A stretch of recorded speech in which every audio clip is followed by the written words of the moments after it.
भी जा रहे हैं उनसे हिसाब मांग रहे हैं। राजभर समाज उनसे हिसाब मांग रहा है कि आपने अपने बेटे से जीत के लिए उठक बैठक कराकर पूरे राजभर समाज का अपमान किया है। बाकी समाज उनसे हिसाब मांग रहा है कि जो आपने गालियां दिया था, जूते मारने की बात की थी, उसका हिसाब किताब कब होगा। ओम प्रकाश राजभर बने किसान, काटा गेहूं, सपा ने लिए खूब मजे। आज हम इसी पर करेंगे बात। नमस्कार, 4 PM में आप सभी का स्वागत है। देश में जब भी कोई चुनाव आता है तो नेताओं का ड्रामा भी शुरू हो जाता है। जो नेता 5 साल तक जनता की सुध नहीं लेते, देखने तक नहीं जाते कि जनता किस हाल में है, जिस जनता ने वोट किया है वो किस हाल में है, क्या क्या सुविधाएं मिल पा रही है उनको, क्या नहीं मिल पा रही है, जिनको कोई फिक्र नहीं होती आपकी, वो फिक्र करते हैं सिर्फ चुनाव के समय। जी हाँ, चुनाव के समय गरीब के घर बैठकर खाना खा लेंगे, उनके पैर भी छू लेंगे, उनके सामने हाथ जोड़ लेंगे, और तो और कुछ तो चुनाव में किसान तक बन जाते हैं। यानी वो चुनाव के समय आपके लिए कुछ भी कर लेंगे क्योंकि उनको आपके वोट की जरूरत है। अब आप अपने वोट की कीमत समझ लीजिए कि आपके एक वोट की कीमत क्या है। जी हाँ, यूपी की राजनीति का एक चर्चित चेहरा, सुभाषपा के अध्यक्ष और योगी सरकार में मंत्री ओम प्रकाश राजभर का हाल ही में एक वीडियो तेजी से वायरल हो रहा है, जिसमें वो खेत में गेहूं काटते हुए नजर आए, जिसके बाद वो विपक्ष के निशाने पर आ गए। कई लोग उनको ड्रामेबाज बता रहे हैं तो कई लोग कह रहे हैं कि उनका बेटा चुनाव में खड़ा है इसलिए वो ये सब नौटंकी कर रहे हैं। मतलब चुनाव क्या क्या नहीं करवाता है। अब ओम प्रकाश राजभर के घास काटने को लेकर घोसी से सपा प्रत्याशी राजीव राय ने तंज कसा है। राजीव राय ने कहा कि क्षेत्र में जनता दौड़ा रही है और ओम प्रकाश राजभर भागकर खेतों में 5000 का जूता, सूट बूट पहनकर गनर के साथ अपना वीडियो बनवा रहे हैं और डाल रहे हैं। राजभर समाज हिसाब मांग रहा है। सिर्फ ओम प्रकाश राजभर पर ही नहीं बल्कि उनके बेटे और घोसी से प्रत्याशी अरविंद राजभर पर भी राजीव राय ने तंज कसा।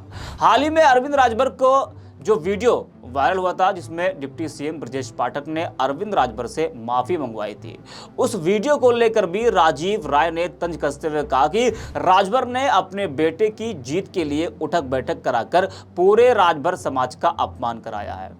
जो वीडियो आप सब ने देखा था, वायरल हुआ था, किस तरीके से ओम प्रकाश राजभर तमाम बीजेपी और सुभाषपा के कार्यकर्ताओं के सामने घोसी से प्रत्याशी अरविंद राजभर से माफी मंगवा रहे थे। लेकिन बाद में अरविंद राजभर का बयान आया कि वो माफी नहीं मांग रहे थे बल्कि वो आशीर्वाद ले रहे थे, और उनके आशीर्वाद लेने का जो तरीका है उनका वही है, यानी कि झुककर हाथ जोड़कर वो आशीर्वाद ले रहे थे, ये कहना था अरविंद राजभर का। जी हाँ, लेकिन विपक्ष कह रहा था कि अरविंद राजभर माफी मांग रहे थे। तो क्या कुछ कहा है राजीव राय ने, वो आपको सुनाते हैं। जनता जहां भी जा रहे हैं उनसे हिसाब मांग रही है। राजभर समाज उनसे हिसाब मांग रहा है कि आपने अपने बेटे से जीत के लिए उठक बैठक कराकर पूरे राजभर समाज का अपमान किया है। बाकी समाज उनसे हिसाब मांग रहा है कि जो आपने गालियां दिया था, जूते मारने की बात की थी, उसका हिसाब किताब कब होगा। और परसों आपने एक वीडियो भी देखा हुआ, कई क्षेत्र में उपचार करने गए थे तो जो आंदोलनरत शिक्षक थे या शिक्षक नौकरी के लिए आंदोलन बच्चे थे, उन्होंने उनको घेर लिया, वहां से भागना पड़ा। तो जब जनता दौड़ा रही है, जनता से भाग रहे हैं, तो खेतों में जाकर 5000 का जूता, सूट बूट बनकर गनर अपने लोगों के साथ बैठकर वीडियो बनवा कर वीडियो डाल रहे हैं। अब उनको ऐसे ही करना पड़ेगा कि जनता के बीच में जहाँ जाएंगे वो खदेड़े जाएंगे। वो तो कह रहे हैं कि हम किसान हैं, हम नहीं करेंगे तो कौन करेगा। किसान अब माफी मांगना चुनाव में जाता है, इसके पहले कब किए थे वो?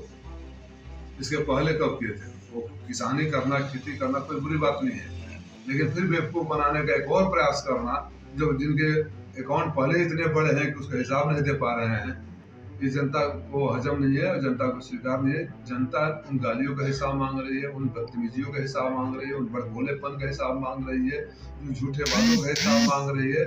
और जनता को ये भी भरोसा नहीं है कि जो आज बोल रहे हैं यहाँ कल कहाँ बोलेंगे। कभी इस पार्टी में कभी उस पार्टी में आप जाते रहे हैं, तो उनकी जनता से बचने के लिए नौटंकी हो रहा है। सुना आपने किस तरह से राजीव राय ने पिता पुत्र के वायरल वीडियो पर तंज कसा है, उनके मजे लिए हैं। बता दें कि घोसी से ओम प्रकाश राजभर के बेटे अरविंद राजभर को एनडीए से प्रत्याशी बनाया गया है, जिसके लिए ओम प्रकाश राजभर दिन रात एक किए हुए हैं। सूट बूट पहनकर सुरक्षा के घेरे में एक किसान गेहूं काटता हुआ नजर आया। ऐसा किसान तो आपने कभी नहीं देखा होगा कि सूट बूट पहनकर, महंगा जूता, महंगे कपड़े, और चारों तरफ उसके सुरक्षा का घेरा, बीच में एक किसान हंसिया लेकर वो गेहूं काट रहा है। कुछ देर की वीडियो बन जाए, जनता में ये संदेश चला जाए कि साहब जमीन से जुड़े नेता है, लेकिन साहब का ये ढोंग सिर्फ चुनाव तक है, इसे आप समझिए। बता दें कि ओम प्रकाश राजभर घोसी लोकसभा क्षेत्र के रतनपुरा गांव में चुनाव प्रचार कर रहे थे। प्रचार के दौरान ओम प्रकाश राजभर अचानक अपना काफिला रोककर एक खेत में पहुंच जाते हैं। देखते हैं कि कुछ लोग खेत में गेहूं की फसल काट रहे थे, तो इसके बाद राजभर भी हंसिया लेकर गेहूं काटने पहुंच गए। अरे चुनाव का समय है तो ऐसे तो छोड़कर उनको जा नहीं सकते भाई, जब लोग हैं, खेत है, माहौल पूरी तरीके से बना है तो मौके पर चौका मार दो। तो ओम प्रकाश राजभर ने मौके पर चौका मार दिया। सोशल मीडिया का जमाना है, उनको पता है हम उतरेंगे, वीडियो बनेगी, गेहूं काटेंगे, उसके बाद वो वीडियो वायरल होगी तो एक अच्छा मैसेज जाएगा जनता के बीच में। लेकिन आपकी ढोंग को जनता समझ रही है। वीडियो में राजभर ये भी कहते सुने गए कि मैंने यह सब काम करके छोड़ दिया है, अब पकड़ा है चुनाव के लिए। बता दें कि घोसी लोकसभा से एनडीए गठबंधन की तरफ से ओम प्रकाश राजभर ने अपने बेटे अरविंद राजभर को उम्मीदवार बनाया और सपा ने यहां से राजीव राय को चुनावी मैदान में उतारा है। इसलिए दिखाने के लिए, अपने बेटे को जिताने के लिए राजभर साहब किसान बन गए। वह इस पूरे मामले को लेकर सोशल मीडिया पर भी लोग तंज कसते हुए नजर आए। ब्रजेश नाम के यूजर लिखते हैं कि जब से घोसी की जनता ने ओम प्रकाश राजभर के बेटे अरविंद राजभर को हारने की बात कही है, तब से ओम प्रकाश राजभर की हालत बहुत ही ज्यादा खराब है। घोसी चुनाव के दौरान अपने काफिले को अचानक रोककर चुनाव हारने के डर से लोगों के दिलों में जगह बनाने के लिए गेहूं काटने लगते हैं। अतुल यादव लिखते हैं कि हेमा मालिनी की राह पर यूपी के बड़बोले नेता ओम प्रकाश राजभर बात बेटे के भविष्य का है तो देखिए कितनी मेहनत से गेहूं की कटाई कर रहे हैं। तो ये तो जाहिर है कि बेटे के भविष्य की बात है, बेटा चुनावी मैदान में है, एनडीए की तरफ से वो प्रत्याशी है, तो लोगों का दिल भी जीतना है, तो दिल जीतने के लिए कुछ ना कुछ तो करना पड़ेगा। अच्छा, 2019 में भी आपने हेमा मालिनी की वीडियो देखी थी, जब वो भी गेहूं काट रही थी, मथुरा से उस वक्त प्रत्याशी थी, वो खैर जीत गई थी। तो इस तरह से जो ढोंग है वो नेताजी लोग करते हैं। ऐसा नहीं सिर्फ बीजेपी के लोग, तमाम दल के लोग जो हैं चुनाव के समय ढोंग करते हुए आपको नजर आ जाएंगे। फिलहाल के लिए इतना ही। आप देखते रहिए 4PM।